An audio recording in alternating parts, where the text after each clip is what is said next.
Matamgi Manipuri Wari channel asibu tabiriba khwai pumnamakpu taram nokchari ngasi amuk laubirasi Thamoi Yaoramdre taruk suba tangka pamjabana ama khallu haina pibiriba lambi singaduna ama tayonare haina mathanta chinta tawjaba kaya ama leitaba natte sel khakna miyoiba moina poklaiba mapok asigi nungaiba natte hoi chummi sel haiba si yaudana nungaiba punsi haibadu kauba khak yaroi adubu sel khakna miyoiba magi punsibu nungaiba punsini haibasu langani sel na chimuk wangna paiduna leiba kaya ama mamittagi mapi kangdabasu leitaba natte sel matabu leirabadi haina pumnamak kathokpa kayasu leitaba natte makal makalgi miyoiba kayana khundaduna malem prithibini mi makal mayam asigi marakta ngamba bredena nisu amani makhoi sel lei makoina pamjaba punsi mareldu pibidaba khaktani nungaibadi asukuiba matamasi nungaina leiraklabani adubu miyoiba haibasidi penba kauba leiti hainaribani makoigi nungaiba maning tamna lauba pamliba inkhalaiba angang amadagi hena mangau thina cheklagum painingliba anini ngambasu asumna office daga laktuna tawjabagi wani ngasi fawbada sanana mangonda hairakiba wahi amata tasiludi tasinge sukhalude taningbasu poklude magi thokpa malangpana mada tawduna leibani sanana wa ama haiba khudingi ngamba hairuge tamluge khanduna office asida lakiba natte magi oiba tonganba wakhalona mada lakibani haina ngambadi khara fari hauzik yamna farak taribasi bradenni mana yaningdaba matau ulakpa sida mamana magi paisa sizinafam oriba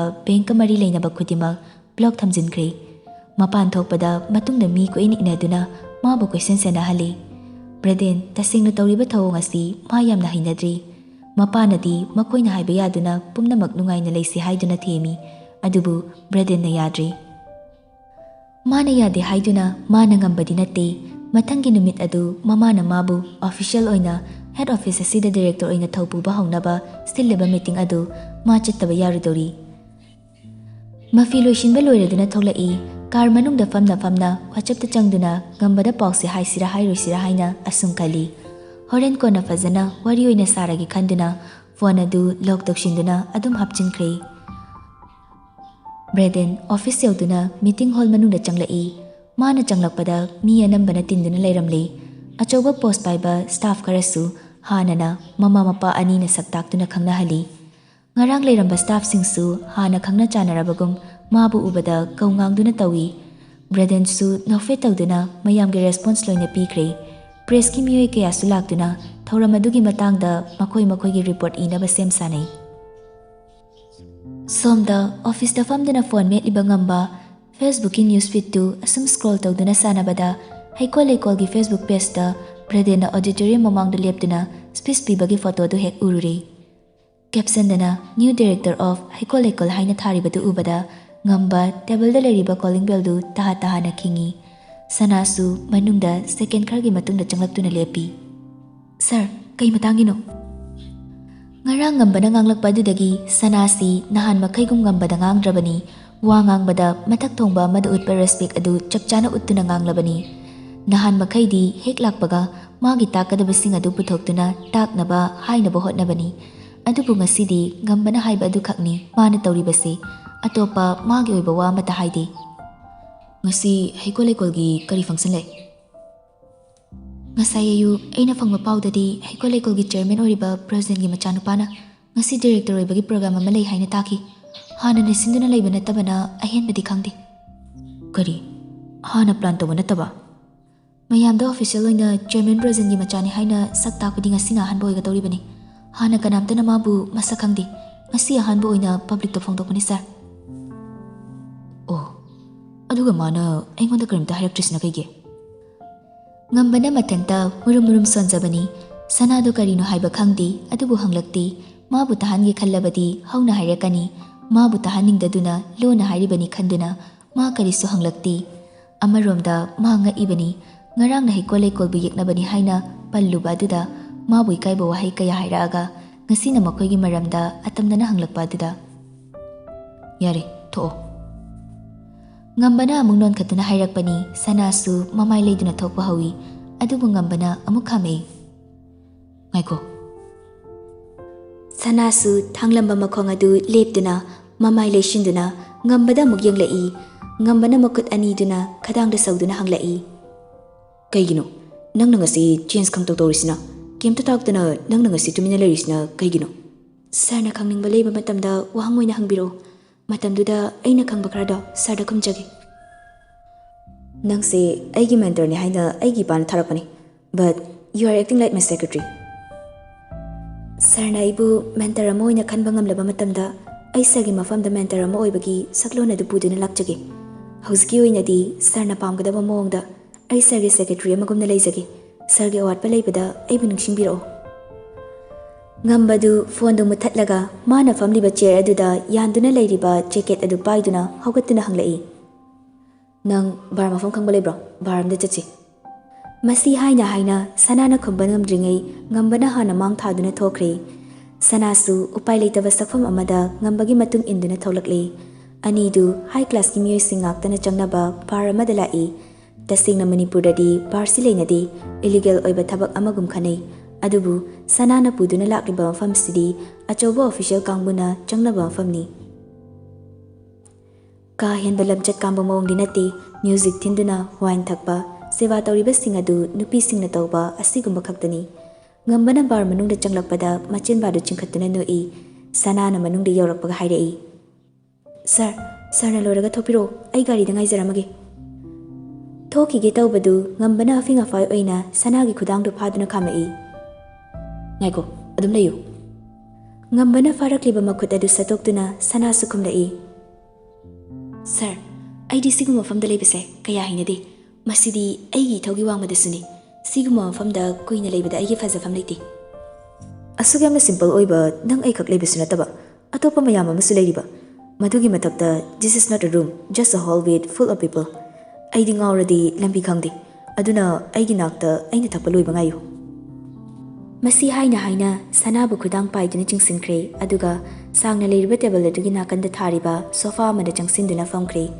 makoina ekfam thabaga waiter nupi amana changlaktuna notepad ama paiduna hanglai sir order please most expensive one with most beautiful lady nupi du nofet toramlaga chatkhre sanadu hainada mong utuna masadu khara chathokduna fami ngasai changkriba waiter du nataba khara hena keba nupi amana wine bottle amaga wine glass aniga loinana leiriba table adugi mamangda thami aduga nokmi wine du glass ani du da haiduna glass amang ngambada lali ngambasu masak takhat pamongda minok ama noktuna nupi dugi makhutagi wine glass du lawi glass du lawraga table da muk thami aduga maning du khazik thangatuna maningi pocket tagi purse du lakthoktuna madudagi 500 note ama lakthoktuna nupi du da pirei nupi du su nokmi irang amaga loinana sel adu lawraga chatkhe ngamba wine glass du lawkhatlaga sip ama chingaba matung matanta haizabagumna sanabu tanaba mongda harei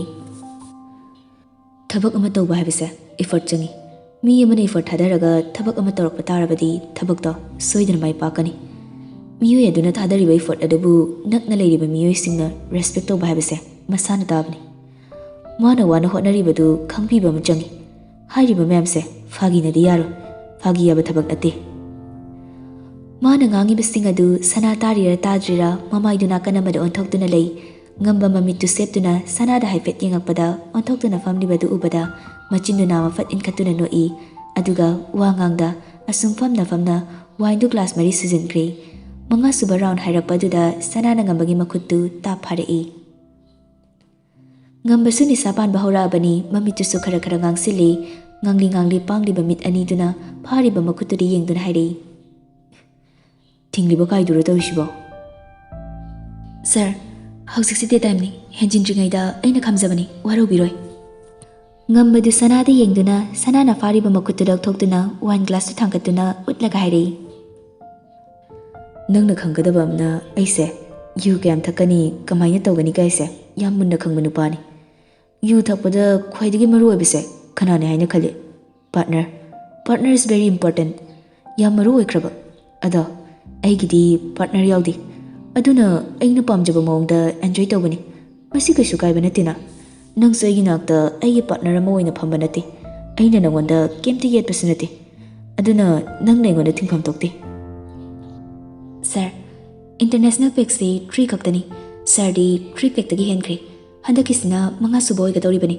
Aduna matang sida lepnaba aina khamjabani. Yu thokpa phate haise. Liver sokhali haibeni. Adu waidi liver ge problem lete. Aduna likli simadi ngamsinba yakini. Masi haina haina phabanga nanghodaba makai glass tu thangatuna amukta da yauriba wine sing adu loina thakjinkhri. Ngamba tasing na ngawba horakli. Mangondagi khar laptoptuna famliba sanagi nakanda khara nakna changsinduna famlai. Sanadi hainadraduna khara chathoknaba hotnai. Ngambana maku thangatuna hairi. Aibu yamna oktaba nupida khutsa yamna sangba miyoinagadi urakanu he. Outside ta leiringai yana yanaba pangtin dinarasu. Isagi state ki nupi singbudi yamna respect tawo mini ne ise. Nang na ise khangdaba yamna leiri tawrisi. Sir, hanaba tawrisi. Nang thabak lehobro. Kaisu thiang manatri nangi working hour loigadabsu phanayamna walida. Sir se itanda chatpa ngamigadra. Aisbu yam ngawrubi type tani mane ngon toksi laisi. Ngamidobo oiradi thoknaba tawrasi. Ngahak tangai ko thokjingkriba mayam se pukamte yau hisanu kaidorge. Masi haiduna haugat kya haiduna tawriba sanado makhut paiduna yalaga amuk hanagi famfamda famali. Aduga ngauri tawriba mitiengduna yengduna fairi tawriba londuna hairi. Nangse haipa khusamne khitaga nataba yam tina sakrabjani. Nangse haipa samanbasida ainamta neiraga thanamgena thaoina aigi nakta thamini. Ninkidraba noi office kaido nang onaba honabada aina nuktigi uribani. Masisu angakpa natrane. Sir se yam ngauri. Sir ka haiba mingduda chopa media dinate he. Sir dudi kaudasi ai. Adugane aingonda close asilaga hayingwai office ta thabak tawbada chance fangnaba kaidi khallunu he. Aidi noigi si thabak se tawbidoba nate. Itu ijaga puraga world se tour chatlamaga pothagena khaliba midani. Makut kadu thangatuna hairakpa duda sanadu masadu maning khaji khanduna thengaktanaba honai. Ngambadu uithage haibagi mawongda tawrakpa duda sanana ngambagi lengjumda nomduna kaurai. Sir, mapana thongnaba tawrasi. Ngambasu uithage tawruba mamittu amuk shinglakduna yenglaga mukhami. Nahan khaide ise wine glass anidagi hena thakpa midanate. Adubu ngasidi manga season Nisapu bangamdaba haidoira aidi hekta ngawbaleba. Yamna ngawbudi nataba kitang su ngawbado adui wani. Ado nang sawbudi yade ngahak ngai tare. Aidi hekta tumningi aduna ngahak tumda yararosida. Nang ngahak ngairoko ai ngahak tumge. Ngamba masi haina wangaktunon khatuna sofa tuna masadu pulak ngathaduna mamit uisankre. Sanadu sauning lai makut kutum tasinduna ngambagi mamaida thindawagi mawong tawduna matanda soli. Pope thajinba kai minusibo nupi aibu yuyon famsida pusilaga mana tumba sangu kai mana ton sek sugaiba mana dumna solingai table da leiriba ngambagi phone adu ringking lai sanadu khangprekpu khangi onthokduna yenglubada my enemy haina thaduna leirami sanadu ngi hangak chana duna yengi kana oiramba yaba haina wakalda khalaga paisira pairisira khalingai ring tatkri miss call takri amuksu hanjinduna tawrai handaksu sanana khanjanaringai amuksu miskol takre adubu ahumlaksu boina amuksu tawrakpaduda handakti sanadu fattawduna paikhatli nakongde hek thambaga asomdagi breden na hairi kaino kai chalino phone duna sumbai paidridubo sorry phone mapudo tumthakre pirakliba pakhumduda ingangakna breden na hanglai kaino karambo hotel dana noi lerisna Manipuri Monodrama Hotel da leiba nati bar amada leibane. Kai barda kai wai da leiba barno aduga phone pairiba nangna kana. Ai sanani. Sana haidi nahan gi labukido. Khangi. Adu ngambadi kai gi tumino barduda. Hidakre na thakjinkre aduga dum tumthakre. Henjilamani khara address aro ai lake. My phone sidi lok leiba male. Nangi dai tharo aigi number do adudagi lawraga. Hoi. Breden na haibagi matung ina sanana magi dagi tawduna Breden da makoina leiriba mafam adugi location adu tharai. Bradensu minit 30 matungda mafam adu yausilai. Kot sitai tawduna changlaiba mawngduda nahan ukriba saktam aduga khenaba kharadi leiri. Ngasidi achau asangi thabak tawba achauba mi mali masana li yengbada gentleman kaidu mali. Makoina leiriba dugi manakta changsinduna leiriba wine bottle do hana thangatuni yengi Bradendu aduga ngambagi nakanda famtharaktuna sanadi yenglaga nokmi hairei. Nahan thumok haibra kaino adugi nupido amta unabo oina nanga koithosina khige. Mafamduda kayaruba thabak lebige. Yamluba pot ama kaurame duda lambisu khoidau saugatlinge wathi suringe di yanghodre aduna ithanda chatau sungamdre aduna nangamta pudana. Sir, aigi thogi wang malanba thabakti ai tawjade. Nangonda idi as a friend ama oina aibu help tawbiyo haibani. Sidi thabaka related oibanati. Still sorry sir. Kesu kaidida aina ngambada tawraga amuk hayalage. Khara fagadra khanbasina hena bera am kabagi mungda takshilakpasida sanadu khomdaboga tali Bradendu ngambada yengduna mung hangai. Ngasigi aigi announcement du masu khangraba natro. Kai matangi wafum haibiri sir. Mi ataina khangrasu nangdi pumnama khangi haidana aina takre. Adugi amna lokshin leiba nangna aingonda khangsinadaba sadana hanglakpada nokningba yodaba phagi ga manare. Braden na nokmi tawduna hairakliba wadida sana sukumi. Takrabani. Braden du sana don sinduna yenglaga mu hairei. Ekoi ni se dinai khangna nangna kanamtada kemta haidri sa kaigino. Haidi khanan ge hairabadi nangna irai laiba potne bahujikse. Sir, aigi thodi company sigi maramda sirbu khanganba mana khangdaba aina takpasini. Masidagi henba sirgi personal life da aina khuthingjinbagi mathau tadi.